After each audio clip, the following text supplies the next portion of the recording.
नमस्कार मित्रों, आपका इस यूट्यूब प्लेटफ़ॉर्म संस्कृत ज्ञानम पर हार्दिक स्वागत करता हूँ।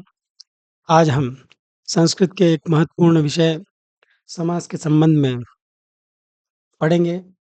समास किसी भी 2 पदों से मिलकर एक संयुक्त पद जो बनता है, उसको समास कहते हैं। 2 या 2 से अधिक पदों में विभक्ति का लोप करके इसे जोड़ दिया जाए, छोटा कर दिया जाए, उसका नाम समास है।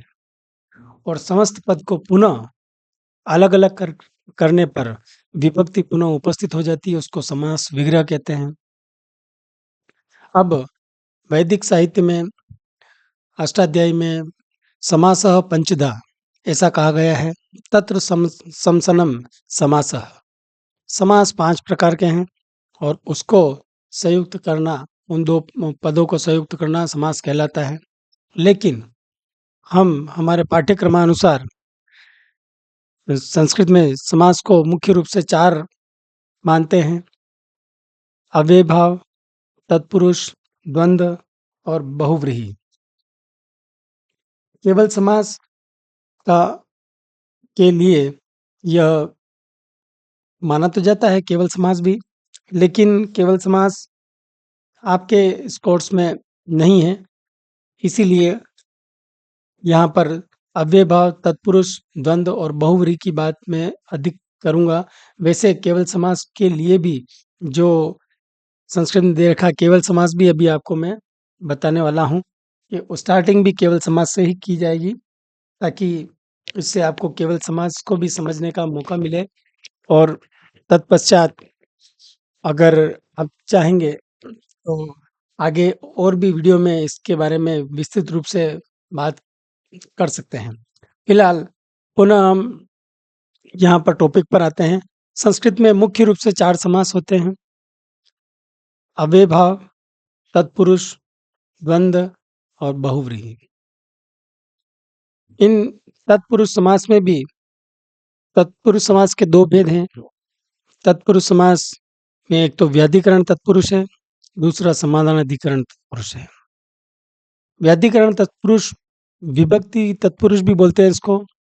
इसमें द्वितीया से लेकर सप्तमी संयुक्त पद को जब तोड़ते हैं, उसमें जो भी विभक्ति निकलती है, उस विभक्ति के अनुसार उस तत्पुरुष का नाम होता है। जैसे द्वितीय विभक्ति निकली तो द्वितीय तत्पुरुष, तृतीया निकली तृतीय तत्पुरुष, चतुर्थी निकली तो चतुर्थी तत्पुरुष। इस प्रकार से जो भी विभक्ति निकलती है, उसका वह तत्पुरुष नाम दिया जाता है। फिर समानाधिकरण तत्पुरुष में दोनों पदों में विभक्तियां एक जैसी होती हैं, जबकि व्यधिकरण तत्पुरुष में विभक्तियां विग्रह करने पर अलग-अलग हो जाती हैं। और समानाधिकरण तत्पुरुष में कर्मधारय और द्विगु 2 समास और इसी के भेद हैं, तत्पुरुष के ही भेद हैं। इस प्रकार से कुल समासों की संख्या 6 है। यदि परीक्षा में अगर ऐसा आ जाता है कि संस्कृत में मुख्य रूप से समास कितने हैं, तो 4। वैसे संस्कृत में कुल समास 5 हैं। पाणिनि ने की अष्टाध्यायी के अनुसार समासः पंचधा ऐसा बोला गया है, लेकिन मुख्य रूप से समास 4 हैं, जिनमें उदाहरण वगैरह ज़्यादा मिलते हैं। जैसे अव्ययभाव, तत्पुरुष, द्वंद्व, बहुव्रीहि, इनका उपयोग भी ज़्यादा होता है। और तत्पुरुष में 2 समास और होने से, कर्मधारय और द्विगु, ये दोनों होने से यह कुल 6 प्रकार से समास होते हैं, 6 प्रकार के समास होते हैं। आज हम तत्पुरुष समास के बारे में जानेंगे कि तत्पुरुष समास के दोनों भेद, यानी कि व्यधिकरण तत्पुरुष और समानाधिकरण तत्पुरुष के बारे में सीखेंगे। आशा है आप मेरे साथ में इसको सीखने का प्रयास करेंगे। सबसे पहले हम देखते हैं, उससे पहले हम ऐसा केवल समास पर भी एक दृष्टि डाल देते हैं कि केवल समास क्या है। यदि आपके कोर्स में अवेलेबल हो, तो आप इस केवल समास की परिभाषा को भी याद कर सकते हैं और इसको आधार पर भी किन्हीं प्रश्नों के जवाब दे सकते हैं। केवल समास जो किसी नाम के बिना सुबंत, सुबंत कहते हैं शब्दों के रूप, शुबंत से सुबंत, शब्दों से शब्दों का जो समास होता है, या फिर शब्द से धातु का जो समास होता है, वह केवल समास कहलाता है। और केवल समास में अधिकतर परीक्षा में ये दो ही उसके उदाहरण पूछे जाते हैं। एक तो भूतपूर्व और एक पूर्वोक्त। भूतपूर्व का लौकिक विग्रह है पूर्वम भूतः पूर्वभूतम, और इसका अलौकिक विग्रह है पूर्व अम भूतसु। इसी प्रकार से पूर्वोक्त का लौकिक विग्रह है पूर्वम उक्तः। इस प्रकार इस समास में ज़्यादा ऐसा कुछ है नहीं है, ये दोनों ही उदाहरण आते हैं और इसी प्रकार से इसकी परिभाषा भी है। फिर हम तत्पुरुष समास की तरफ बढ़ते हैं। तत्पुरुष समास में दो भेद है, जैसा अभी थोड़ी देर पहले अपन बात कर रहे थे। उसमें सबसे पहले आता है व्यधिकरण तत्पुरुष। तत्पुरुष समास के बारे में बता दूं मैं आपको सबसे पहले तो, कि तत्पुरुष समास की परिभाषा के अनुसार तत्पुरुष समास में उत्तर पद प्रधान होता है। उत्तर पद प्रधान होता है।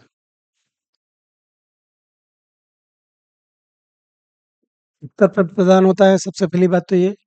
और दूसरा, अ, विग्रह करते समय जो विभक्ति निकलती है उसको वही तत्पुरुष भी कहा जाता है। विग्रह करते समय जो विभक्ति निकलेगी वो तत्पुरुष कहा जाएगा उसको। और इस समास में अ, जैसे अपन बोलते हैं कि अ, धर्म ग्रंथ, धर्मस्य ग्रंथः, धर्म ग्रंथ बोला अपन ने, तो धर्मस्य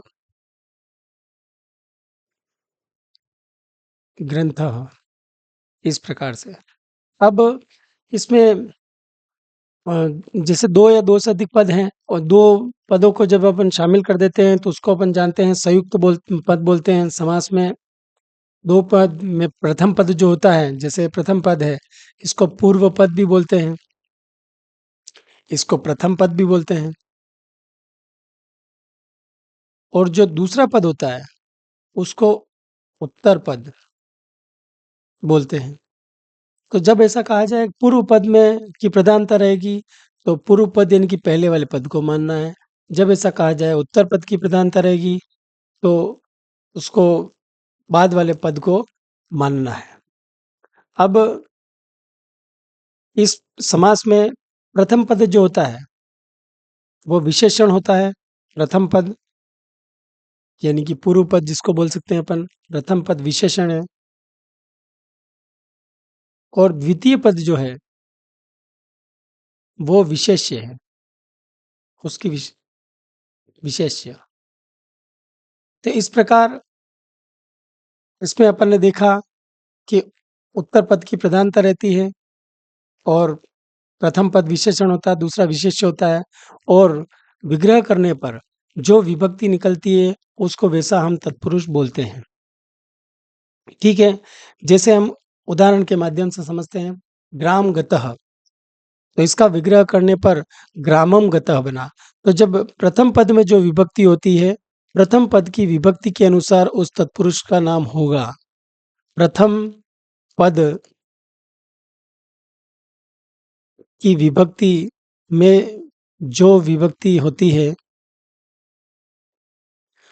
है उसके अनुसार ही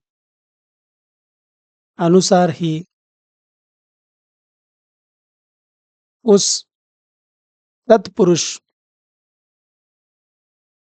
का नाम होता है। जैसे यहाँ पर ग्राम गतः है, तो तोड़ने पर विभक्ति निकली ग्रामम गतः, तो द्वितीय विभक्ति निकली, इसको हमने कहा द्वितीय तत्पुरुष। इसी प्रकार से कूप पतितः, इसमें भी द्वितीय विभक्ति निकली कूपम पतितः, तो इसको भी हमने कहा द्वितीय तत्पुरुष। इसी तरह से सुखापन्न, सुखम आपन्न, हस्तगत, हस्तम गतः। फिर तृतीय तत्पुरुष के लिए देखते हैं।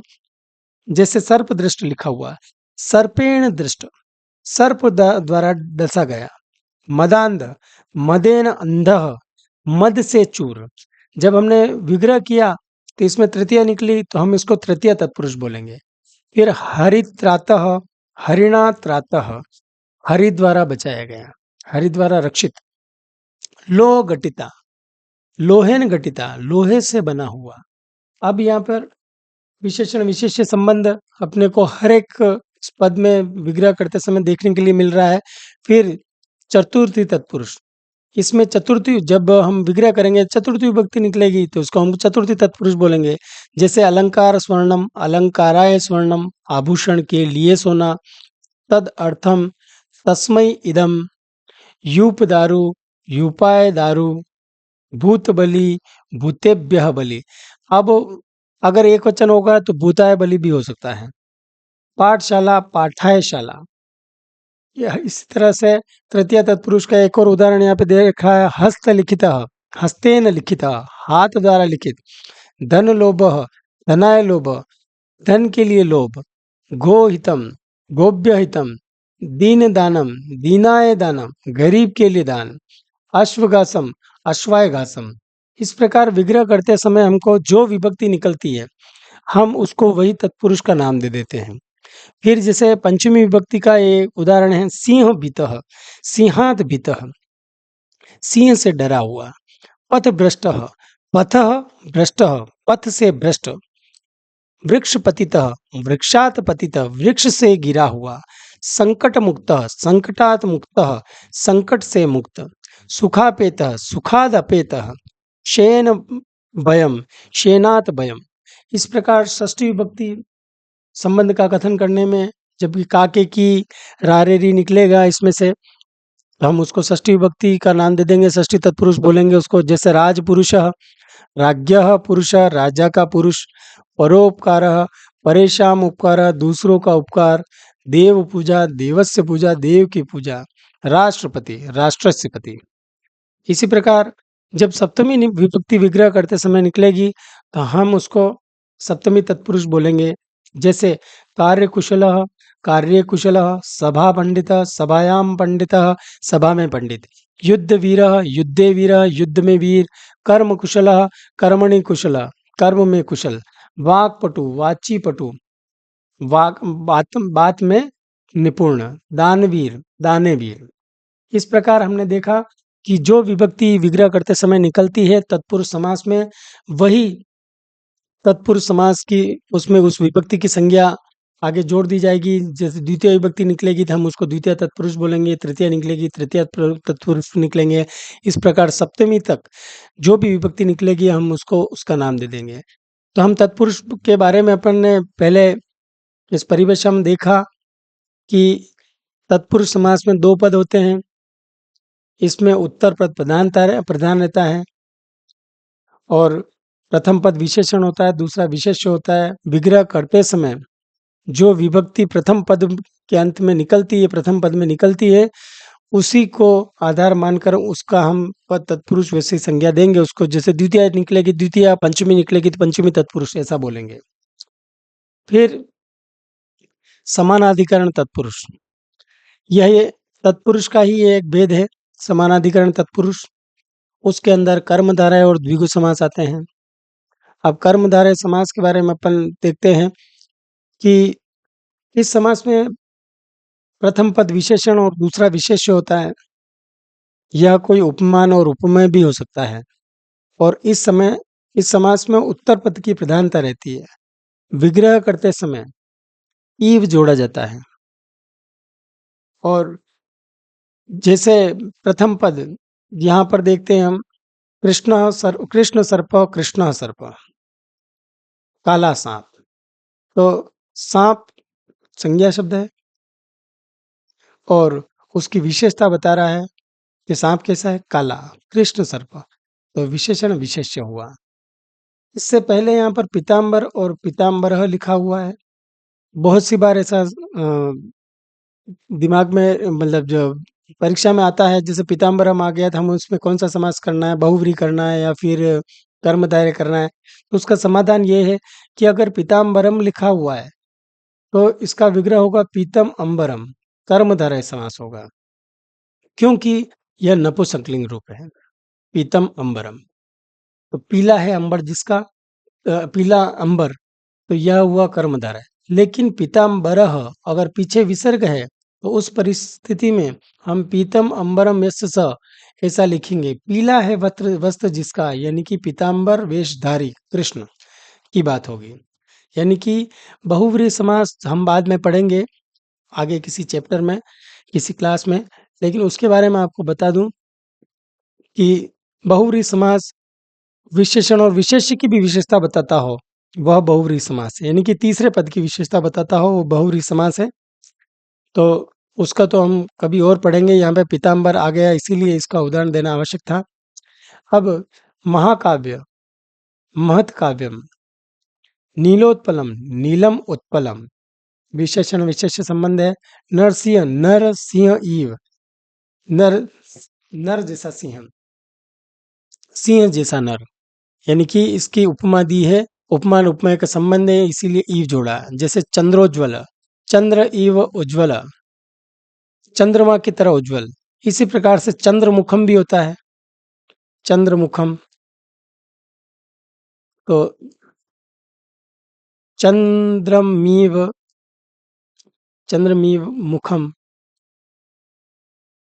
चंद्रमा की तरह मुख, ये भी कर्मधारय समास ही हुआ। जैसे घनश्याम, घन ईव श्याम, बादल की तरह काला। फिर विद्युत चंचला, विद्युत ईव चंचला। तो कर्मधारय समास में विशेषण और विशेष्य संबंध होगा, तो हम दोनों में प्रथमा विभक्ति लगाएंगे विग्रह करते समय।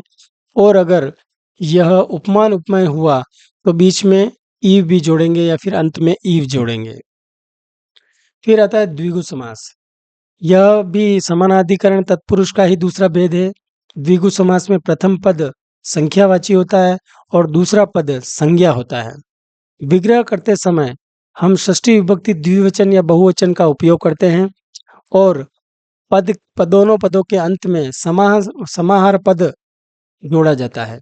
जैसे पंचरात्रम, यहाँ पर प्रथम पद संख्यावाची है, द्वितीय पद संज्ञा है। तो हम जब विग्रह करेंगे षष्ठी विभक्ति बहुवचन लगाएंगे। पंचानाम रात्रिणाम समाहारः, 5 रात्रियों का समूह। इसी प्रकार से चतुर्युगम, यहाँ पर 4 जो है वो संख्यावाची है और ये युग है जो संज्ञा है। तो हम विग्रह करते समय षष्ठी विभक्ति लगाएंगे। चतुर्णाम युगानाम समाहारः।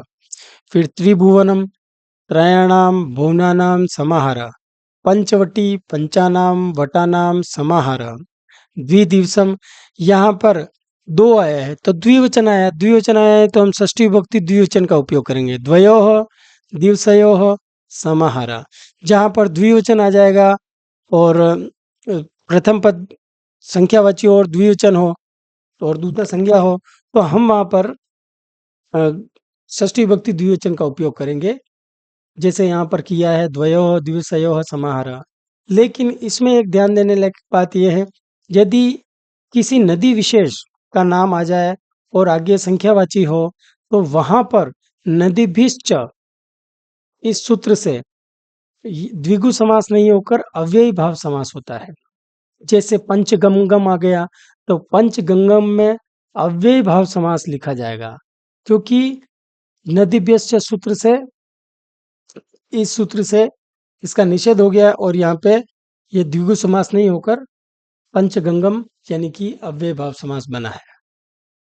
इस प्रकार हमने आज तत्पुरुष समास के भेद और तत्पुरुष समास पढ़ा।